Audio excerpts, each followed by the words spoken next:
Form 7 এর যাবতীয় অভিযোগ নিয়ে কড়া পদক্ষেপ নিতে সিইও দফতরকে নির্দেশ দিয়েছে জাতীয় নির্বাচন কমিশন।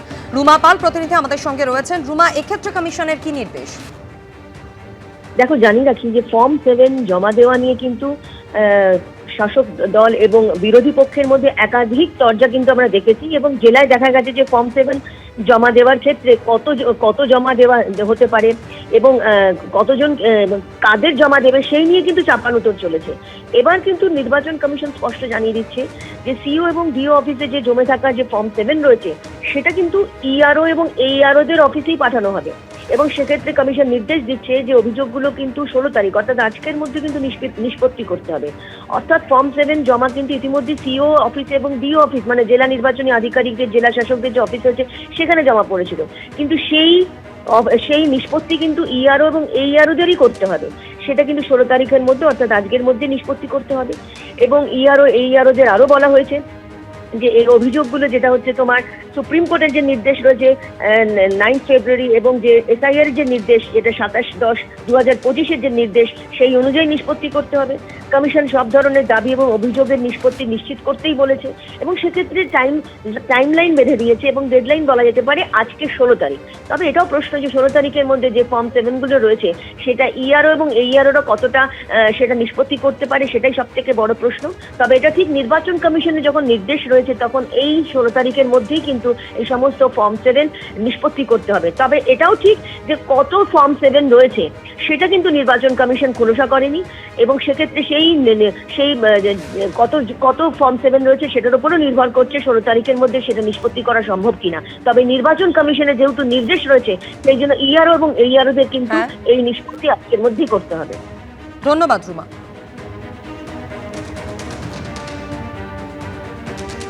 আর এবার চলে আসছে পরের খবরে। এবার জলাজমি বুঝিয়ে সরকারি আবাসন তৈরির অভিযোগ উঠল বিধাননগর স্টেশন সংলগ্ন এলাকায়। ঘটনার প্রতিবাদে বিক্ষোভ দেখান বেলগাছিয়া মিল্ক কলোনির বাসিন্দাদের একাংশ। যদিও কলকাতা পুরসভার ডেপুটি মেয়র দাবি করেছেন যে জায়গা নিয়ে আপত্তি উঠেছে তা আদৌ জলাভূমি নয়। নয়াঞ্জলি ঠিক যেন হজবরলর ছিল রুমাল, হয়ে গেল বেড়ালের মতো ঘটনা। কিছুদিন আগেও ট্রেন পথে বিধাননগর থেকে দমদম যাওয়ার পথে চোখ টানত বিশাল এক জলাশয়। সেখানেই এখন দিনরাত এক করে চলছে জলাভূমি বোঝানোর কাজ। স্থানীয় বাসিন্দাদের একাংশের অভিযোগ, সরকারি আবাসন তৈরির জন্য রাতের অন্ধকারে বোঝানো হচ্ছে বহু বছরের পুরনো 32 বিঘার এই জলাজমি। এখানেই নাকি মাথা তুলবে বাংলার বাড়ির প্রকল্পে আকাশ ছোঁয়া অট্টালিকা, যেখানে 16টি টাওয়ারে থাকবে অন্তত 400টি ফ্ল্যাট।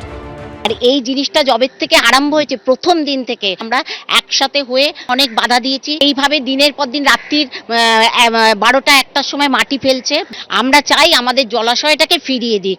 কেন আজকে যদি আমাদের পাড়ায় কোনো একটা আগুন লাগে আমাদের কিন্তু বাঁচবার কোনো পথ নেই। এবং আনন্দপুরে কদিন আগে ঠিক সেম ঘটনাই ঘটে গেল, ওটাও কিন্তু জলাভূমি ছিল। 2024-এর মে মাস নাগাদ খবরের কাগজে একটি খবর আমরা দেখতে পাই যেখানে বলা হয় যে এখানে বাংলার বাড়ি প্রকল্পের অধীনে 384টা ফ্ল্যাট নির্মাণ করা হবে।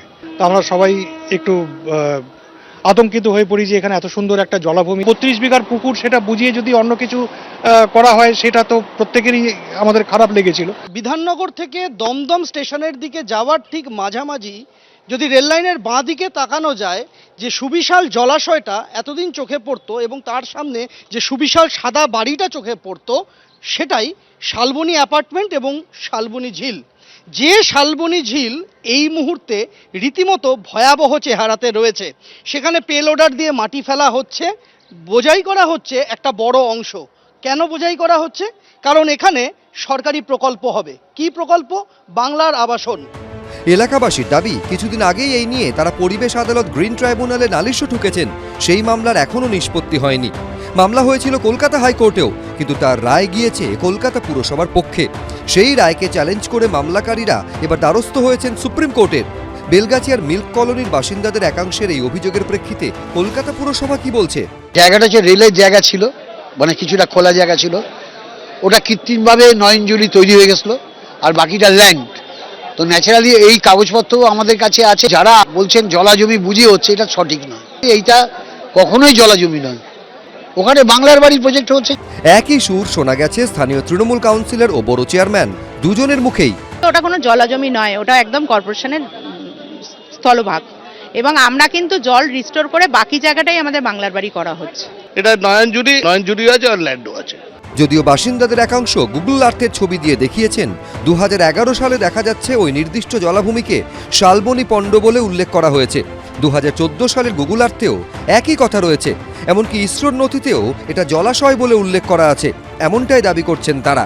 আপনি যদি কেএমসির পন্ড লিস্টে যদি মানে বড় নম্বর 1 3 নম্বর ওয়ার্ডে যদি আপনি পন্ড লিস্টে এখন কেএমসির ওয়েবসাইটে যান, সেখানে দেখবেন এখানে শালবনী ঝিল লিস্টেড পন্ডের মধ্যে রয়েছে।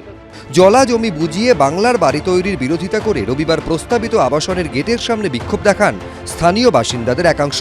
পরিস্থিতি সামাল দিতে ঘটনাস্থলে আসতে হয় উল্টোডাঙ্গা থানার পুলিশ আধিকারিকদের। সন্দীপ সরকার, এবিপি আনন্দ, কলকাতা। ইস্ট ক্যালকাটা ওয়েটল্যান্ডে জলাভূমি বুঝিয়ে কিভাবে তৈরি করা হয়েছিল গুদাম, কারা অনুমতি দিয়েছিল? নাজিরাবাদ অগ্নিকাণ্ডের পর বারবার সামনে এসেছে এই অভিযোগ, আর এই আবহেই ফের সেই প্রশ্ন তুললেন পেশায় পাইলট ক্যাপ্টেন পার্থসারথী ভৌমিক। বোঝানো হয়েছে জলাশয়, নিয়মের তোয়াক্কা না করে বেআইনি নির্মাণ গড়ে তোলার অভিযোগ সামনে এসেছে, যার মাসুল গুনছে আনন্দপুরের নাজিরাবাদে অগ্নিদগ্ধ হয়ে মৃতদের পরিবার। যে ভয়াবহ অগ্নিকাণ্ডের ক্ষত এখনও দগদগে, তারই মধ্যে বারবার প্রশ্ন উঠছে ইস্ট ক্যালকাটা ওয়েটল্যান্ডে জলাভূমি বুঝিয়ে কিভাবে তৈরি করা হয়েছিল গুদাম, কারা অনুমতি দিয়েছিল? এই প্রশ্ন তুলছেন পেশায় পাইলট ক্যাপ্টেন পার্থসারথী ভৌমিকও। কারণ 2018 সালে এই নাজিরাবাদে জমি কিনেছিলেন তিনি। সরকারি নিয়ম মেনে জমির মিউটেশনও করান, কিন্তু জমির চরিত্র বদলের জন্য আবেদন জানালেও তা মঞ্জুর হয়নি। বিএলআরওতে গিয়েই এটা নিতে হয় কনভার্সনের জন্য। ওখানে গেলাম, বললো আরে স্যার এটা তো যে দাগ নাম্বারটা এটা তো অ্যাকচুয়ালি ওই করিমপুর মৌজা, এটার জন্য না আপনার একটা এনওসি আনতে হবে।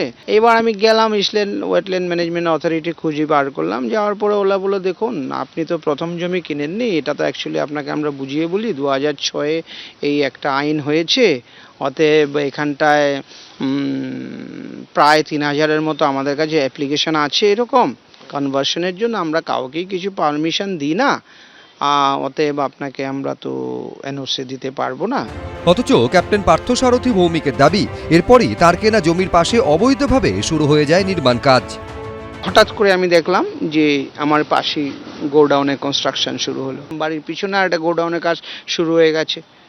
শুনলাম খুবই মানে খ্যাতনামা ফেমাস এক ডেকোরেটর কোম্পানি যার ওই গোডাউন পিছনে হয়েছে। নাজিরাবাদে ভয়ঙ্কর অগ্নিকাণ্ডের পর এরকম অভিযোগ আরো কয়েকজন করেছিলেন। জলাভূমির উপরে পুরো কারখানাগুলো সব তৈরি হয়েছে, নিয়ম না মেনে। তখন এগুলো জঙ্গল ছিল, গাছপালা ছিল, জল ছিল, সেগুলো মাটি ফেলে ভরাট করে দিয়ে আস্তে আস্তে সব কারখানা গড়ে উঠেছে। শুধু আনন্দপুরই নয়, জলা বুঝিয়ে বেআইনি নির্মাণের অভিযোগ উঠেছে কলকাতার একাধিক জায়গায়।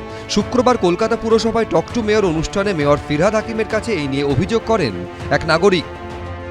24-এ যে জলাশয়টা দেখতে গেছিলাম,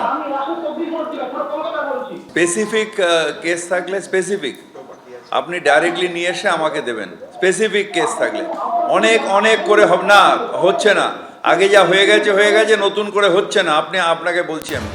সালটা ছিল 1971। গোটা বিশ্বের জলাভূমি সংরক্ষণ নিয়ে একটি সম্মেলন হয়েছিল ইরানের রামসার শহরে। তখনই গঠিত হয় জলাভূমি সংরক্ষণের আন্তর্জাতিক কমিটি রামসার। 1982 সালে জলাভূমি সংরক্ষণ সংক্রান্ত রাষ্ট্রপুঞ্জের বিশেষ কমিটি রামসারের কনভেনশনে স্বাক্ষর করে ভারত। ভারতের 96টি ওয়েটল্যান্ডকে চিহ্নিত করেছে রামসার, তার একটি ইস্ট ক্যালকাটা ওয়েটল্যান্ড। কিন্তু সেটাও কি এখন বিপন্ন?